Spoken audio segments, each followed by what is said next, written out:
Hello, friends, and welcome to the channel Knowledge Empire. And please hit subscribe and please like and share. So time waste नहीं करता हूँ, सीधे topic पे चलता है। आज का हमारा टॉपिक है सोर्सेज ऑफ फाइनेंस। फाइनेंस के कौन कौन से सोर्सेज होते हैं जहाँ से हम फाइनेंस को जनरेट कर सकते हैं। ऑब्वियसली कोई भी बिजनेस रन कर रहा है तो it's need finance to meet forms obligations बहुत टाइप के होते हैं, लाइक आपको सैलरी पे करनी है, मेंटेनेंस करना है, या बहुत सारे फाइनेंसिंग फंक्शंस होते हैं। इन्वेस्टमेंट, लाइक आपके पास कोई अच्छा प्रोजेक्ट है, उस प्रोजेक्ट में इन्वेस्टमेंट के लिए चाहिए, या फुलफिल अदर रिक्वायरमेंट्स, कोई लीगल ऑब्लिगेशन है फॉर्म की, वो सारी चीज़ों के लिए हमें फाइनेंस की नीड होती है for requirement, every requirement of the business.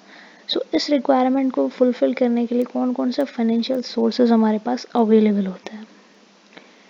So basically there are three main types of sources, मतलब तीन तरीके से finance according to the time. हम डिफरेंशिएट इनको किस बेसिस पे कर सकते हैं, या तो टाइम के बेसिस पे डिफरेंशिएट कर सकते हैं, according to the ownership.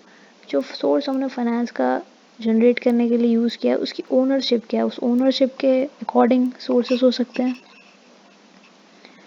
And last आता है हमारा सोर्स ऑफ जनरेशन। ओनरशिप और जनरेशन में फ़र्क है। जनरेशन का मतलब होता है कि हमने किस सोर्स के थ्रू जनरेट किया, और ओनरशिप का मतलब होता है कि जो कैपिटल हमने जनरेट किया है उस कैपिटल पे ओनरशिप क्लेम कितना है। बेसिकली ये डिफरेंस है ओनरशिप में एंड जनरेशन के अंदर। सो वन बाय वन हम इसको जल्दी से डिस्कस कर लेते हैं। सबसे पहले देखते हैं according to time. According to time, according to time इसमें तीन टाइप्स के हमारे सोर्सेज आ जाते हैं। एक हमारे चलो लॉन्ग टर्म सोर्सेज, देन आ जाते हैं शॉर्ट टर्म सोर्सेज, और इन दोनों के बीच के सोर्सेज होते हैं वो होते हैं मीडियम टर्म सोर्सेज। जैसे हमें पता है medium short term 1 years up to 1 years होते हैं 1 ईयर्स, और लॉन्ग टर्म को बेसिकली ऐसा माना जाता है कि 5 ईयर्स के लिए हम करते हैं, बट इन दोनों के बीच की जो रिक्वायरमेंट होती है उसके लिए हम यूज़ करते हैं मीडियम टर्म सोर्सेज, जो कि कुछ एक्सक्लूसिव मीडियम टर्म के लिए यूज़ होते हैं। फिर अकॉर्डिंग टू ओनरशिप, ओनरशिप के अकॉर्डिंग दो हो जाता है हमारे, एक तो ownership capital and borrowed capital. And according to sources of generation, internal sources means within an organisation. हमने ऑर्गेनाइजेशन के अंदर से किसी तरीके से सोर्सेज को जनरेट किया है। तो सेकेंड एक्सटर्नल, एक्सटर्नल का मतलब है outside business, outside organisation. Outside organisation हमने कहीं से सोर्स फाइनेंस का देखा है। So according to time, long term, medium term and short term, कौन कौन से इसकी सब कैटेगरीज होती हैं बेसिकली। तो कैटेगरीज में आ जाती है हमारी लॉन्ग टर्म में, सबसे पहले आ जाती है शेयर कैपिटल। शेयर कैपिटल हमें पता है दो टाइप की होती है, तो इक्विटी होती है, इक्विटी, एंड उसके बाद हमारे पास आ जाती है preference shares. Preference share holders या इक्विटी शेयर होल्डर्स, ये दो हमारे होते हैं शेयर कैपिटल में। रिटेन्ड अर्निंग, रिटेन्ड अर्निंग होता है अनडिस्ट्रीब्यूटेड प्रॉफिट। इसको एक सिंपल तरीके से समझते हैं कि रिटेन्ड अर्निंग क्या होती है। लाइक कोई फॉर्म है ABC, उसको एनुअल प्रॉफिट हुआ है 5 लाख का, 5 लाख का एनुअल प्रॉफिट हुआ है, और सारे ऑब्लिगेशंस को माइनस करके उनका जो नेट प्रॉफिट है, ग्रॉस प्रॉफिट के बाद का भी जो नेट प्रॉफिट है वो नेट प्रॉफिट आता है 2.5 लाख। अब इस 2.5 लाख में से उनके पास दो ऑप्शन हैं, या तो वो डिविडेंड डिस्ट्रीब्यूट कर दें या इस अनडिस्ट्रीब्यूटेड प्रॉफिट को रिटेन कर लें। तो वो जो अनडिस्ट्रीब्यूटेड प्रॉफिट होता है वो होती है रिटेन्ड अर्निंग। अगर उस प्रॉफिट को इसमें से, इस प्रॉफिट में से डिस्ट्रीब्यूशन ना किया जाए शेयर होल्डर्स को, तो ये हो जाएगी हमारी रिटेन अर्निंग। इसी को बोलते हैं कि retain earning. So this is retain earning. After that डेप्ट, डेप्ट हम सबको पता है इशू किए जाते हैं डेप्ट, और उनको एक इंटरेस्ट पे होता है। उसके बाद लोन्स, लोन्स और डेप्ट काफ़ी हद तक सिमिलर होते हैं, बट कुछ चीज़ें डिफरेंट होती हैं। लाइक डेप्ट कुछ ऐसे भी होते हैं जो रिडीमेबल डेप्ट होते हैं, रिडीमेबल होते हैं, कन्वर्टेबल डेप्ट भी होता है जो कुछ टाइम के बाद इक्विटी में कन्वर्ट हो जाते हैं। और वीसी होती है वेंचर कैपिटल।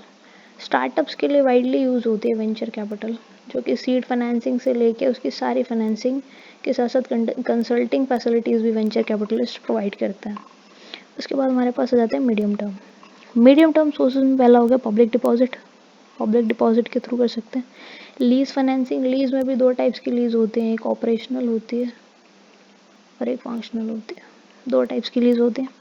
और सी आ जाता है foreign currency bonds. Foreign currency bond जो मिड टर्म के लिए इशू किए जाते हैं। एंड लास्ट है कमर्शियल बोरोइंग्स।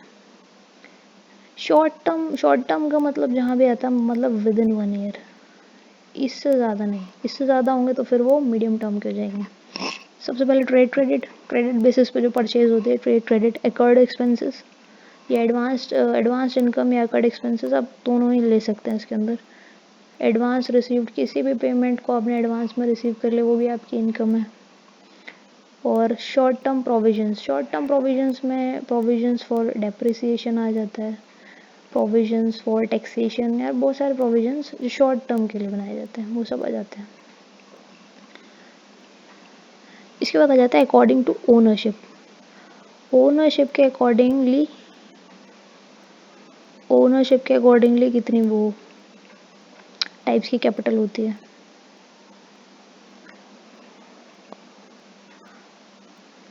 तो इसके अंदर आपकी हो जाएगी ओनरशिप में equity.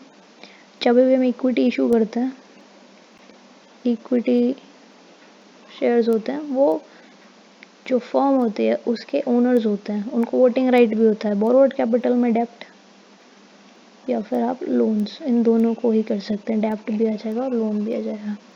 And last and final है हमारे पास according to the sources of generation.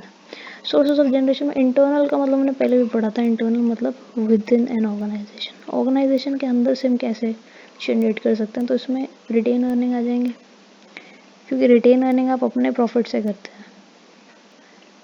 जो प्रॉफिट आपकी फर्म ने ड्राइव किया है उस नेट प्रॉफिट से करते हैं। आपने डिविडेंड डिस्ट्रीब्यूट नहीं किया, उसको रिटेन कर लिया। एंड सेकेंड आ जाता है आपका प्रोविजंस। जो प्रोविजंस के थ्रू आप अर्निंग्स करते हैं, प्रोविजन चाहे वो डिप्रिसिएशन के लिए हो या वो प्रोविजन टैक्सेशन के लिए हो, ये भी जो होते हैं ये आपकी दोनों इंटरनल सोर्सेज के थ्रू होते हैं। एक्सटर्नल सोर्सेज में आपके सारे बोरोड कैपिटल्स आ जाएंगे, चाहे इसमें डेप्ट हो, लोन्स हो या कोई भी पब्लिक इशू आप इसमें ले सकते हैं जो एक्सटर्नल सोर्सेज में आएगा। तो ये बहुत ही ब्रीफ में हमने पढ़ा है कि सोर्सेज ऑफ फाइनेंस क्या क्या हो सकता है।